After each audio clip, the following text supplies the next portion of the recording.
نحمد اللہ تعالی ونصلی ونسلم علی رسولہ الکریم وعلی آلہ واصحابہ اجمعین اما بعد اعوذ باللہ من الشیطان الرجیم بسم اللہ الرحمن الرحیم بحمد اللہ تعالی رب ذوالجلال کے شان اور کرم سے سبق آپ اپنا ملاحظہ کریں گے سورہ مومن شیفہ کی 78 نمبر آیت شیفہ سے آگے ملاحظہ فرمائیے. اعوذ باللہ من الشیطان الرجیم بسم اللہ الرحمن الرحیم اللہ الذی جعل لکم الانعام لترکبوا منہا ومنہا تأکلون. اللہ الذی، اللہ رب العزت جل مقیم وہ ذات بابرکات ہے، الذی وہ ذات بابرکات کہ جعل لکم الانعام جس نے تمہارے لیے چوپایوں کو بنایا، لترکبوا منہا تاکہ ان میں سے بعض پر تم سواری اختیار کرو، ومنہا تاکلون اور بعض چوپائے ایسے بنائے کہ جن سے تم کھاتے ہو، یعنی جن کا گوشت کھاتے ہو. رب ذوالجلال قرآن مجید فرقانی سورہ بقرہ شیفہ میں ارشاد فرماتے ہیں هو الذی خلق لکم ما فی الارض جمیعا. رب ذوالجلال وہ ہے کہ جس نے زمین میں جو کچھ بھی ہے یہ سب کچھ تمہارے لیے بنایا ہے. کائنات میں جو کچھ بھی بنا حقیقت یہی ہے، زمین ہی نہیں، آسمان پر بھی جو ہے وہ سب کچھ اللہ تعالیٰ نے انسان کے لیے بنایا، یعنی اس کے فائدے کے لیے بنایا.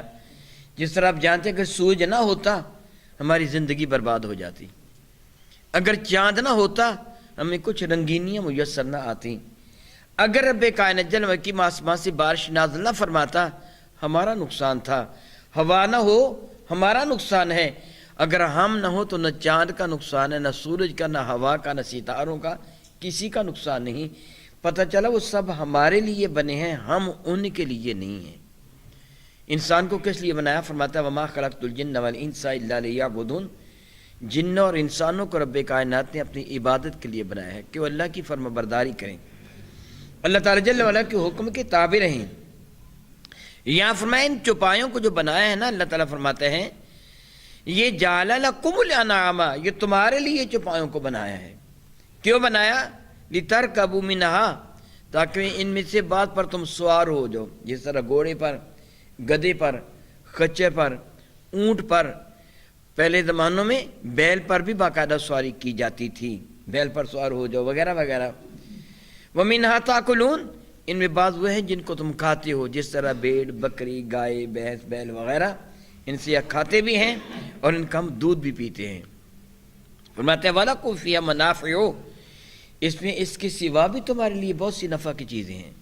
جس طرح بھیڑ وغیرہ کی اون اتارتے ہو، خرید و فروخت کرتے ہو، تمہارے رزق میں اضافہ ہو جاتا ہے. فرماتے ہیں وَلَكُمْ فِيهَا مَنَافِعُ اس کے سوا بھی تمہارے لیے اس میں طرح طرح کے نفع ہیں. وَلِتَبْلُغُوا عَلَيْهَا حَاجَةً فِي صُدُورِكُمْ تاکہ تم ان سے وہ فائدہ بھی اٹھاؤ جو تمہارے دل کے اندر پایا جاتا ہے. دور دراز کا سفر طے کرنا، ان کی خرید و فروخت سے رزق کمانا. فرماتے ہیں اور ان پر بھی تم سوار ہوتے ہو. وَعَلَى الْفُلْكِ تُحْمَلُونَ اور تم کشتیوں پر بھی سوار ہوتے ہو. یہ جہاز، بحری جہاز، اس زمانہ میں ان کی ابتدائی حالت تھی کشتی، اور یہ کشتی کس زمانہ سے ہے؟ آپ جانتے ہیں کہ نوح علیہ السلام کے زمانہ سے کشتی ہے، اس کے موجود نوح علیہ السلام ہے، اس زمانہ سے کشتی چلتی ہے. اور آج اس کی جدید ترین شکل بحری جہاز کی شکل میں، بحری بیڑے کی شکل میں ہے، جس پر معلوم نہیں کتنے ہوائی جہاز اتر جاتے ہیں جو بڑے بڑے بحری بیڑے ہیں. رب کائنات جل وعلا اپنی نعمتوں کا تذکرہ فرما رہا ہے کہ میں نے تمہیں کس قدر انعامات سے نوازا ہے. اگر اللہ تعالیٰ پانی کو یہ خصوصیت عطا نہ فرماتا تو پھر پانی میں کشتی چل نہیں سکتی تھی. دیکھیے پانی پتلا بھی اتنا ہے کہ چیز اس میں ڈوب جاتی ہے، لیکن اللہ نے اس میں یہ خصوصیت بھی رکھی ہے کہ چیز اس پر تیرتی بھی ہے. جس طرح کشتی تیرتی ہے وہ تیر جائے. جس طرح زمین کی حالت ہے کہ اللہ تعالیٰ جل نے اس کو نرم اور گداز ایسے بنایا کہ اس کا سینہ چیر کر اس میں آپ دانہ بو دیتے ہیں، اناج بوتے ہیں، اور شگوفہ زمین کا سینہ چیر کر باہر نکل آتا ہے. لیکن مضبوط اتنی ہے کہ وہ فلک بوس عمارتیں بھی اسی کے سینے پہ تم کھڑی کر دیتے ہو. اسی طرح پانی کو اللہ تعالیٰ جل یہ خصوصیت عطا فرمائی، اس پہ جی ڈوب بھی جاتی ہے، پتلا ہے، اور وہ ہمارے پینے کے کام بھی آتا ہے، اور کشتی بھی اسی پر رواں دواں ہے۔ ارشاد گرامی قدر فرماتے رب کائنات، گویا یہ ساری کی ساری چیزیں رب کائنات جل مالکیم کی رحمتوں کی ایک دلیل ہے۔ دیکھیے اونٹ کتنا طاقتور ہے، گھوڑا کتنا طاقتور ہے، یہ جانور کتنے طاقتور ہیں۔ اگر اللہ تعالیٰ نے کو ہمارے تابع فرمان نہ بنایا ہوتا تو ہم کبھی بھی ان پہ قابو نہ پا سکتے۔ آپ تو گاؤں میں رہتے ہیں، ذمہ دار ہیں، آپ کے علم میں ہے، ایک چھوٹا سا بچہ ہاتھ میں چھوٹی سی چھڑی پکڑ کر بھینسوں کا ریوڑا ہنکار کر لے جاتا ہے۔ وہ بھیڑ بکریوں کا کتنا بڑا ریوڑ ہوتا ہے، ایک چرواہا سب کچھ سنبھال لیتا ہے۔ اونٹ کی نکیل چھوٹا سا بچہ پکڑ کے آگے چلتا ہے، اونٹ اسی طرح اس کے پیچھے سر جھکائے چلتا رہتا ہے۔ گھوڑا تمہاری تابع فرمان بنا دیے، اتنا شوخ چالاک، اتنا طاقتور، اتنا تیز رفتار، مگر تیرے حکم کے تابع ہے۔ اے بندے دیکھ، تیرے رب نے تیرے تابع ان سب کو کر دیا، اب تو رب کے تابع ہو جا۔ تیرے رب نے یہ سب کو تیرا فرما بردار بنا دیا، اب تو رب کا فرما بردار بن جا، یہ سب کو تیرے لیے پیدا فرمایا۔ کتنی نعمتیں تو ان سے رب کائنات جل وعلا کی تو حاصل کرتا ہے۔ دودھ ہے، دیکھ گوشت اور خون کے درمیان سے اللہ تعالیٰ تجھے کتنا پیارا دودھ عطا فرماتا ہے، کتنی غذائیت اس نے دودھ میں رکھ دی ہے۔ وہ خون ہی سے نکلتا ہے، گوبر ہی سے بنتا ہے، جانور چارہ کھاتا ہے، گوبر بنتا ہے، اسی سے توانائی حاصل ہوتی ہے۔ اس کے قریب ہی جہاں اوجڑی ہے، آنتڑیاں ہیں، جہاں پیشاب پاخانہ ہے، اسی کے قریب ہی رب کائنات نے دودھ کی نہر جاری فرما دی ہے۔ اور اس پہ کیا مجال ہے، خون کی امیزش ہو، پیشاب کی معادلہ بو ہو، وہ اس کے گوبر کی بو ہو، رب کائنات سب سے محفوظ فرما کر یہ تیرے لیے نعمت پیدا فرما دی۔ دیکھ اپنے رب کی نعمتیں کو کس کس چیز کا تو انکار کرے گے، فَبِأَيِّ آلَاءِ رَبِّكُمَا تُكَذِّبَانِ، تم اپنے رب کی کس کس نعمت کا انکار کرو گے۔ ارشاد گرامی قدر فرماتے ہیں رب ذوالجلال، وَيُرِيكُمْ آيَاتِهِ، رب کائنات جل وعلا تم کو اپنی قدرت کی نشانیاں دکھاتا ہے، دلائل قدرت دکھاتا ہے۔ کائنات میں بکھرے ہوئے ہیں رب کائنات کے قدرت کے دلائل۔ پھولوں کو آپ دیکھیں، کون ہے جو اس کی پنکھڑیوں میں رنگ بھرتا ہے، اتنا حسین بنا دیتا ہے؟ کون ہے جو اس پہ خوشبو کو سمو دیتا ہے؟ کون ہے جو رب کائنات جل مالکین کے سوا جو یہ سب کچھ کر سکتا ہے؟ کوئی بھی نہیں۔ یہ جو کرتا ہے میرا اللہ کرتا ہے، میرا خالق کرتا ہے۔ فرماتا ہے وہ تم کو اپنی قدرت کے دلائل نشانیاں دکھاتا ہے۔ فَأَيَّ آیَاتِ اللَّهِ تُنْکِرُونَ، تم اپنے رب کی کس آیت کا انکار کرو گے، کس دلیل کا انکار کرو گے؟ کیوں کر ممکن ہے؟ رب کریم نے قرآن مجید فرقان مجید میں اپنے دلائل کا ذکر فرماتے ہوئے مکھی اور مچھر تک کی مثال دی ہے کوئی انسان جو مچھر کو پیدا کر سکے، بنا سکے مچھر جیسا؟ انسان طیارہ بنا سکتا ہے، مچھر کا پر نہیں بنا سکتا۔ اس رب کائنات جل وعلا نے اس کو ایک مکمل بنایا۔ دور جانے کی ضرورت کیا ہے، خود انسان اپنی ابتدا کو دیکھے۔ جو جرثومہ، جو سپرم جس سے یہ انسان بنتا ہے، اس کے 3 حصے ہوتے ہیں، سر، ہیڈ، جسم، باڈی، دم، ٹیل، یہ تینوں چیزیں ہوتی ہیں۔ اور اتنا چھوٹا ہوتا ہے کہ ایک قطرے میں 2.5 کروڑ آ جاتے ہیں، اور ہر ایک مکمل جاندار ہوتا ہے، مکمل انسان ہوتا ہے۔ ذرا اس کی قدرتوں کو دیکھو کیسا قادر مطلق ہے، اس کی کس نشانی کا تو انکار کر سکتا ہے؟ فرماتا ہے افلم یسیروا فی الارض فینظروا کیف کان عاقبۃ الذین من قبلہم، افلم یسیروا فی الارض، تو کیا ان منکروں نے زمین میں کبھی گھوم پھر کر نہیں دیکھا؟ افلم یسیروا، کہ انہوں نے سیر نہیں کی ہے، گھومے نہیں ہیں فی الارض، زمین میں، فینظروا، پھر یہ دیکھتے کہ کیف کان عاقبۃ الذین من قبلہم، ان لوگوں کا انجام کیا ہوا جو ان سے پہلے دنیا میں آئے تھے، ان کا انجام کیا ہوا۔ اس نیت کے ساتھ سیر کرنا، قل سیروا فی الارض، فرما دیجیے گھومو زمین میں، یا فرماتا افلم یسیروا فی الارض، کہ انہوں نے زمین میں سیر کر کے گھوم پھر کے نہیں دیکھا؟ پتہ چلے اس نیت کے ساتھ زمین کی سیر کرنا تفریح کی خاطر ہی نہیں، اللہ تعالیٰ جل وعلا کے قدرت کی نشانیاں، دلائل دیکھنے کے لیے، اور یہ بھی رب کائنات کے حکم میں شامل ہے۔ حقیقت سے تو میرا اللہ واقف ہے۔ عراق میں جب گیا، نمرود کا محل، اس کا قلعہ دیکھا، اتنی چوڑی چوڑی دیواریں ہیں، اتنی چوڑی چوڑی دیواریں ہیں، یوں کہیے کہ مٹی کا بہت بڑا پہاڑ ہے جو کوئی گر چکا ہے نا، منہدم ہو گیا، مٹی کا بہت بڑا پہاڑ معلوم ہوتا ہے. اتنی چوڑی چوڑی دیواریں ہیں کہ انسان سوچتا ہے کہ ان کو بنانے میں کتنا عرصہ درکار ہوا ہوگا. پھر اس زمانہ میں پھر اس کا جو محل پکی اینٹوں کا بھی بنا ہوا ہے، وہ ایک چبوترا پکی اینٹوں کا، اور پکی اینٹ بھی اس کے زمانے میں ایجاد ہو گئی تھی، وہ بھی بہت اونچا بنا ہوا ہے اور بہت چوڑا چکلا بنا ہوا ہے. انسان دیکھ کر حیران رہ جاتا ہے کہ اللہ تعالیٰ جل وعلا نے ان کو کتنی طاقت دی تھی دنیاوی اعتبار سے، لیکن وہ اب کہاں گئے؟ کہاں ہے وہ فرعون، کہاں ہے نمرود، کہاں ہے شداد، کہاں ہیں وہ بڑے بڑے بادشاہ جو خود کو معاذ اللہ تعالیٰ رب کہلوایا کرتے تھے؟ زمین ان سب کو کھا گئی. کتنے وہ جوان تھے، کتنے حسین تھے، جن کا حسن خاک میں مل گیا، جن کا غروب بھی مٹی میں مل گیا. معاذ اللہ تعالیٰ معاذ اللہ تعالیٰ خوبصورت چہرے، روشن و تاباں آنکھیں، وہ پیپ اور کیڑوں میں تبدیل ہو گئیں.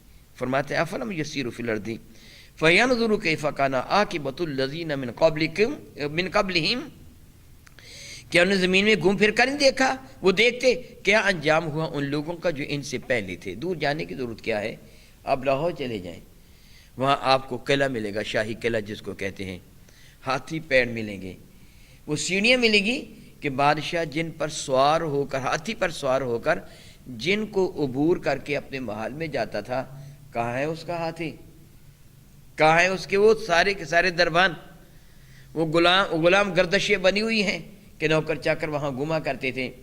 سیکیورٹی کے لیے جا بجا مینارے بنے ہوئے ہیں جن پر سیکیورٹی والے کھڑے ہوا کرتے تھے، چوڑی چکلی دیواریں ہیں، جا بجا ان میں جھروکے بنے ہوئے ہیں کہ جن میں فوج اس لیے ہوا کرتی تھی کہ کوئی بادشاہ پہ حملہ کر کے اس کو موت کے گھاٹ نہ اتار دیں. رب فرماتا ہے یدرککم الموت ولو کنتم فی بروج مشیدہ، موت نے تمہیں پا ہی لینا ہے اگرچہ کتنے بھی مضبوط قلعوں میں تم بند کیوں نہ ہو جاؤ. دیکھو اب وہاں وہ ہیں، یہاں چڑیا نہیں پھٹک سکتی تھی، اور ان کے محلات کو تمہارے قدم روند رہے ہیں. نبی کریم ارشاد فرماتے ہیں فَيَنْظُرُوا كَيْفَ كَانَ عَاقِبَةُ الَّذِينَ مِنْ قَبْلِهِمْ، یہ دیکھتے کہ کیا انجام ہوا ان لوگوں کا جو ان سے پہلے گزر چکے ہیں. كَانُوا أَكْثَرَ مِنْهُمْ أَشَدَّ قُوَّةً وَآثَارًا، وہ ان کے مقابلے میں زیادہ طاقتور تھے، زیادہ نشانات باقی رکھنے والے تھے، ان سے زیادہ طاقتور تھے، ان سے زیادہ قوت والے تھے. وَآثَارًا فِي الْأَرْضِ، ان سے زیادہ وہ نشانیاں اپنی قائم رکھنے والے تھے زمین پر. فَمَا أَغْنَى عَنْهُمْ مَا كَانُوا يَكْسِبُونَ، لیکن ان کے کاموں نے ان کو کوئی بے پرواہ نہ کیا، بچا نہ سکے ان کے کام، ان کی فوجیں، ان کے جتھے، ان کا جاہو حشمت، ان کا مال و منال، ان کو اللہ تعالیٰ جل وعلا کی گرفت سے بچا نہ سکا، سارے کے سارے ختم ہو گئے. تمہارے لیے یہ چیزیں باعث عبرت ہیں. یہ جگہ جس جگہ آپ اور میں بیٹھے ہیں، آپ جانتے ہیں یہ کبھی گردوارہ تھا، یہ سکھوں کا، ہندوؤں کا مندر نہیں، سکھوں کا گردوارہ تھا، اور وہ اس پہ کسی مسلمان کو داخل نہیں ہونے دیتے تھے. سکھ اپنے گردوارے میں ایسے ہی داخل، آج کل تو اجازت دے دیتے ہیں، ہمارے بڑے بوڑھے بتاتے ہیں کہ وہ اپنے چبوترے پر مسلمان کو نہیں چڑھنے دیتے، کہتے ملیچ ہو گیا، معذلہ کہتے ناپاک ہو گیا. یہ ان کا گردوارہ تھا جہاں آج رب کائنات جل وعلا کی توحید کا اعلان ہو رہا ہے. کیا وہ سوچ سکتے تھے یہ ہمارا گردوارہ کبھی مسجد میں تبدیل ہو جائے گا؟ کون کیا جانتے ہیں آنے والے کل کو کیا ہوگا، اسے کیا علم ہے.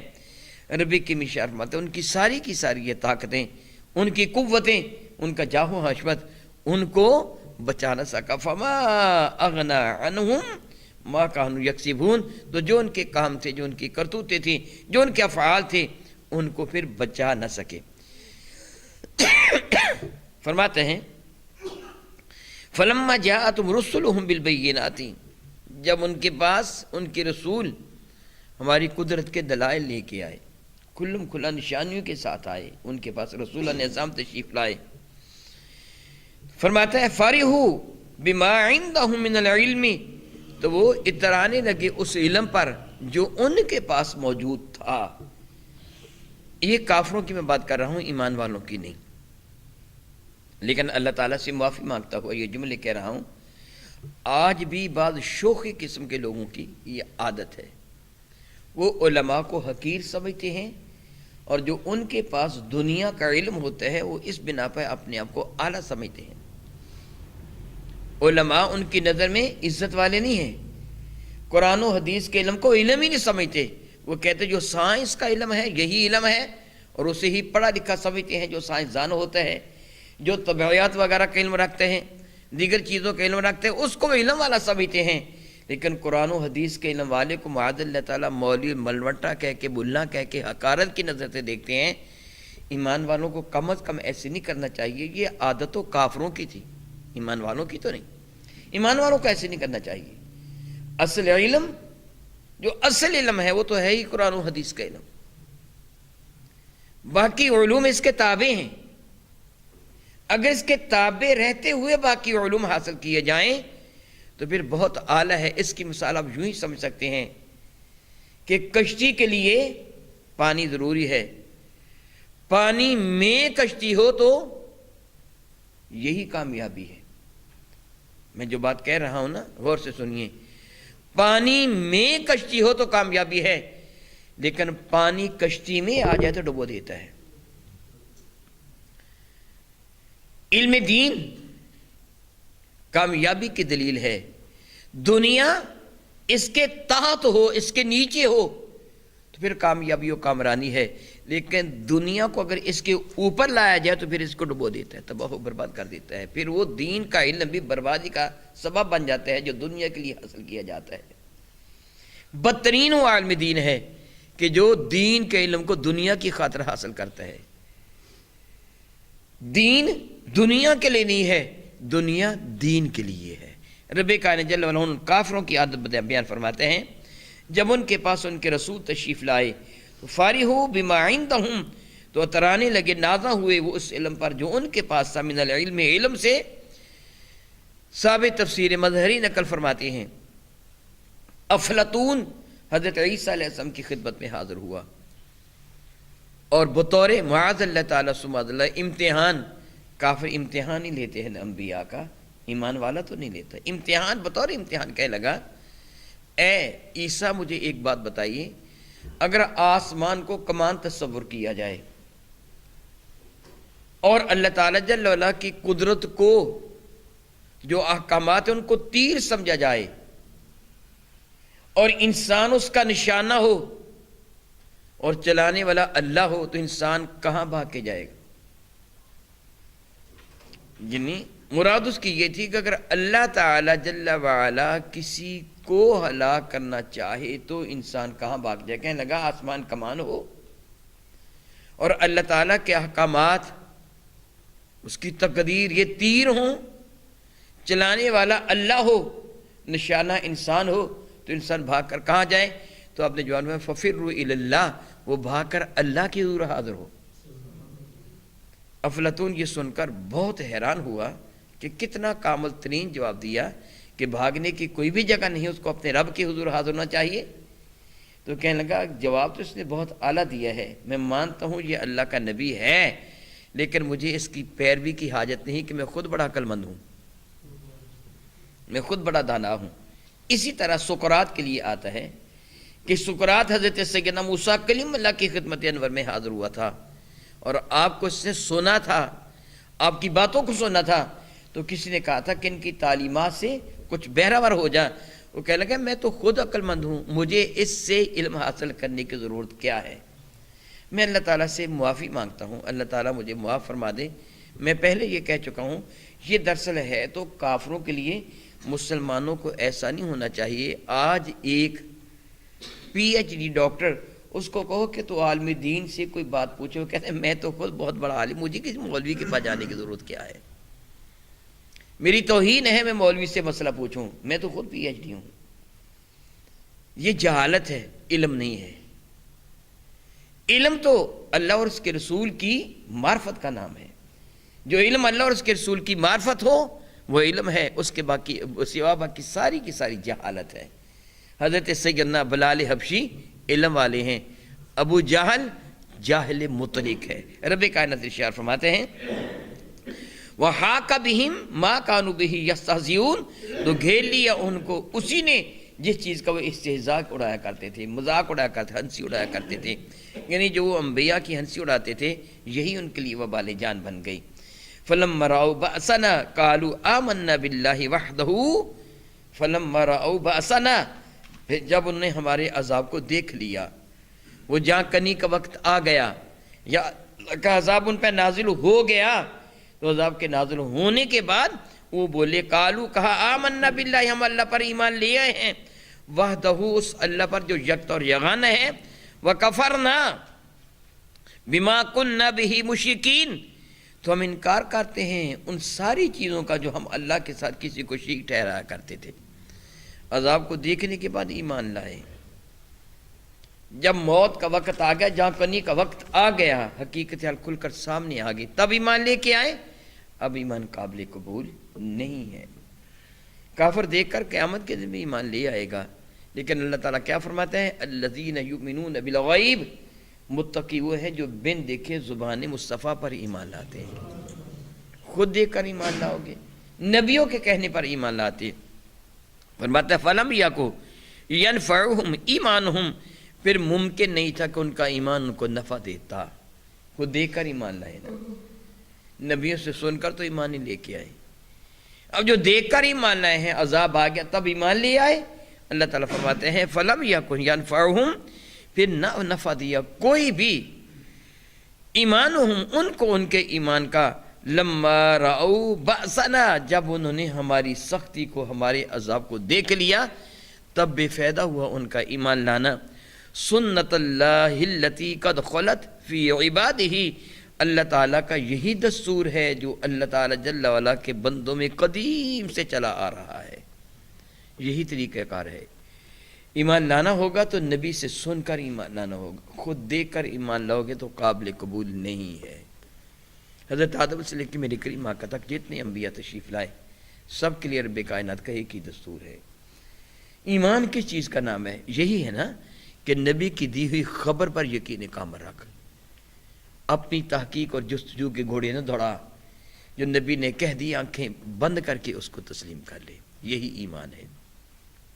اس لیے اللہ تعالیٰ جل وعلا نے قرآن کریم کی ابتدا میں فرمایا ذالک الکتاب لا ریب فیہ، یہ کتاب شک و شبہ سے بالاتر ہے، ھدی للمتقین، اس کتاب سے ہدایت وہ پاتے ہیں جو صاحب تقوی ہوا کرتے ہیں، اور وہ کون ہیں؟ الذین یؤمنون بالغیب، جو بن دیکھے زبان نبوت پر یقین کر لیتے ہیں۔ نبی نے بتایا اللہ ہے، انہوں نے آنکھیں بند کر کے قبول کر لیا۔ نبی نے بتایا جنت و جہنم ہے، انہوں نے سوال نہیں کیا پہلے ہمیں دکھاؤ پھر مانیں گے، نہیں، فوراً مان گئے۔ یہی وہ لوگ ہیں جو متقی اور ہدایت والے ہیں۔ ربی کی فرماتا ہے سنت اللہ التی قد خلت فی عبادہ، اللہ تعالیٰ کا یہی دستور اور طریقہ ہے جو شروع سے قدیم سے رب کے بندوں میں جاری و ساری ہے۔ وخاسر ھنالک الکافرون، اور سراسر خسارے میں، گھاٹے میں رہے وہ لوگ کہ جنہوں نے ان حقائق کا انکار کیا۔ اللہ یعوذ باللہ تعالیٰ ثم اللہ یعوذ باللہ تعالیٰ، الحمدللہ تعالیٰ ثم الحمدللہ تعالیٰ، رب کائنات جل وعلا کے احسان و کرم کہ سورہ مومن کا ترجمہ آج مکمل ہوا۔ الحمدللہ تعالیٰ، رب کائنات کے دربار مقدس میں دعا کہوں کہ خالق کائنات جل وعلا جس طرح تو نے ہمیں توفیق و ہمت عطا فرمائی کہ ہم نے قرآن مجید فرقان کو پڑھا اور سمجھنے کی کوشش کی، مولا تعالیٰ اسی طرح اپنی رحمتوں کے صدقہ سے ہمیں اس پر عمل کی بھی توفیق عطا فرما۔ ہم زندہ رہیں تو ایمان کے ساتھ، ہمیں موت آئے تو ایمان کے ساتھ، قیامت کے دن اٹھیں تو ایمان والوں کے ساتھ ہمارا حشر فرمانا۔ آمین ثم آمین۔ او کما قال اللہ تبارک و تعالی واللہ تعالی اعلم باسرار کتاب۔